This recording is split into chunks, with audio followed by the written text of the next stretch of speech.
ஹோசூரில் பெய்த வரலாறு காணாத மழையால் பெரும் பாதிப்பு ஏற்பட்டுள்ளது. இதுகுறித்த நேரடி தகவல்களை நமது செய்தியாளர் ரியாஸிடம் கேட்கலாம். ரியாஸ், ஓசூரில் இந்த கனமழையால் ஏற்பட்டுள்ள பாதிப்புகள் குறித்து சொல்லுங்கள். வணக்கம் லலிதா. ஓசூர் நகரம் தொழில் நகரமாக விளங்கி வந்துட்டு இருக்கு. கடந்த சில நாட்களாகவே இந்த ஓசூர்ல மழை பெஞ்சு வந்துட்டு இருக்கு. இந்த நிலையில இந்த ஓசூர் நகரத்துல நேற்று இரவு 7 மணிக்கு மழை பெய்ய துவங்கியது.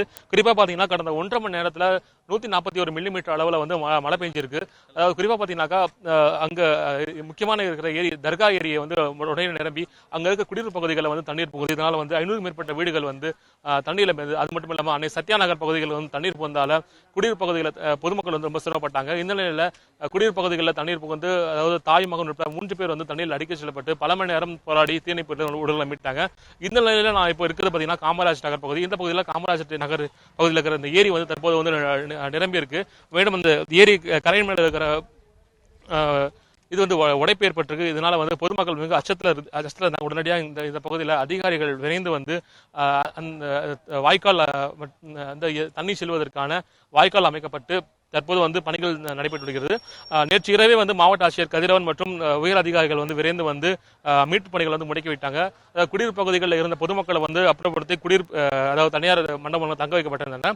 இந்த நிலையில தண்ணீர் தற்போது ஓரளவுக்கு வடிந்தால அவர்கள் தற்போது வீடுகளுக்கு சென்றிருக்காங்க. தற்போது இந்த காமராஜ் நகர் பகுதியில் இருக்கிற குடியிருப்பு பகுதி மக்கள்கிட்ட கேட்கலாம். சார் வணக்கம். நேற்று இந்த ஓசூர்ல பெஞ்ச மழை இது வரைக்கும் நீங்க பாத்திருக்கீங்களா? மழை எப்படி இருந்ததுங்க? நாங்கள் இந்த மழையை பார்த்து சார் 20 வருஷங்கள ஆகுது. இப்போதான் அந்த மழை வந்திருக்கு. இப்போ பயங்கரமாக பெஞ்சிருக்குது.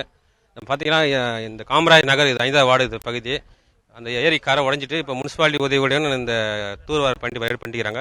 ஜேசிபி இயந்திரம் வச்சு இந்த காவாய் இது மதுன்னு சொல்லுவாங்க. இந்த மது இப்போ ஓப்பன் பண்ணி விட்டுருக்காங்க. இப்போ தண்ணி போயிட்டு இருக்குது. பொதுமக்களுக்கு எந்த இடையூறு இல்லாமல் பார்த்து கொள்ளியிருக்காங்க. மறுபடியும் இன்னைக்கு நைட்டு மழை பெஞ்சா அந்த கரைன்றது ஃபுல்லாக உடஞ்சிட்டு இந்த 200 வீடு மேலே இருக்குது பகுதியில். அந்த வீடுகள்லாம் சாதாரண ஆக ஏற்பக்கூடிய நிலைமை இருக்குது. அது முன்னெச்சரிக்கையாக முனிசிபாலிட்டி இப்போது நடவடிக்கை எடுத்துக்கொண்டு இருக்காங்க. சார் நீங்க சொல்லுங்க, அதிகாரிகள் அந்த இடத்துக்கு வந்தாங்களா? அதிகாரிகள் பார்த்தாங்களா? எந்த மாதிரி மீட்பு நடவடிக்கை அதிகாரி ஈடுபட்டிருக்காங்க? காலையில் கலெக்டர் சப் கலெக்டர் பார்த்து போனார். துணைத் தலைவர் பார்த்து போனார். அப்புறம் கமிஷனர் எல்லாம் பார்த்துட்டு போயிருக்காங்க. பார்த்துட்டு ஏரி உடஞ்சதை மணல் மூட்டை அடிக்கி சரி பண்ணுறதுக்கு அவங்க சரின்னு சொல்லிட்டு போயிருக்காங்க. இப்போ இந்த ஏரி கோடி போகிறத சரி செஞ்சு அடுப்புகளை எல்லாம் சரி செஞ்சு அந்த தண்ணி போகிறதுக்கு சரி பண்ணியிருக்கிறாங்க.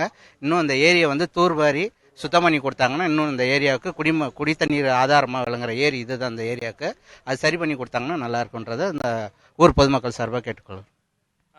சார் நீங்க சொல்லுங்க, இந்த பகுதியில் ஏரி இப்போ பணி சீர் பண்ணி வந்துட்டு இருக்காங்க. நேற்று இரவு எப்படி இருந்தது இந்த பகுதியெல்லாம்? நேற்று இரவு பார்த்தீங்கன்னா கிட்டத்தட்ட 7:30 மணிக்கு மழை ஸ்டார்ட் ஆனது.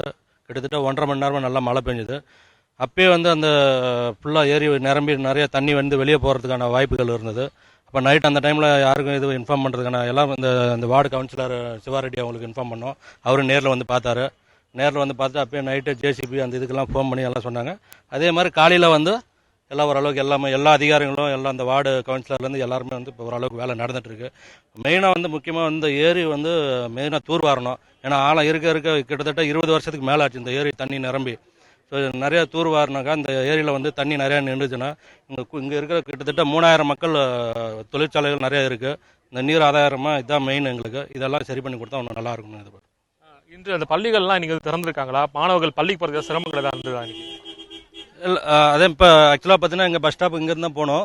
இப்போ நைட்டு எல்லாமே ஜேசிபி வச்சு இந்த காம்பவுண்ட் விழுந்தது எல்லாமே எடுத்துட்டாங்க. எல்லாம் ஓரளவுக்கு எல்லாம் போயிட்டாங்க. பட் இனி வரும் காலத்தில் இந்த மாதிரி சிரமங்கள் இருக்காமல் இருக்கிறதுக்கு முன்னெச்சரிக்கை நடவடிக்கை இந்த மாதிரி பண்ணணும் அப்படின்னு சொல்லிட்டு கேட்டுக்கணும். லலிதா, பாத்தீங்கன்னாக்கா இப்போ இந்த காமராஜ் நகர் பகுதியில் இருக்கிற பொதுமக்களோட கருத்துக்களை நீங்க கேட்டிருப்பீங்க. குறிப்பா பாத்தீங்கன்னாக்கா இந்த ஏரியானது அதாவது இங்க தனியார் நிறுவனங்கள் ஆலைகள் நிறைய இருக்கு. அந்த ஆலைகள் மூலியமா சேர்க்கப்பட்ட கழிவுகளால ஏரி ஆக்கிரமிக்கப்பட்டு ஏரி ரொம்ப குறுகிய இருந்ததுனால இந்த மலைக்கு அதாவது நேற்று பெய்த மலைக்கு ஏரி உடனடியாக நிரம்பி கரை உடைப்பு ஏற்பட்டு தற்போது அதுக்கான மீட்பு பணிகளை வருவாய்த்துறை சார்பாக ஏற்பாடு வந்துட்டு இருக்காங்க. மேலும் அதாவது நேற்று இரவு மண்டபத்தில் தங்க வைத்திருந்த பொதுமக்கள் அனைவருமே தற்போது வீடு திரும்பி இருக்காங்க. தற்போது கிருஷ்ணகிரி மாவட்டத்தில் 7 மணி நேரம் திரும்பி வந்துட்டு இருக்கு.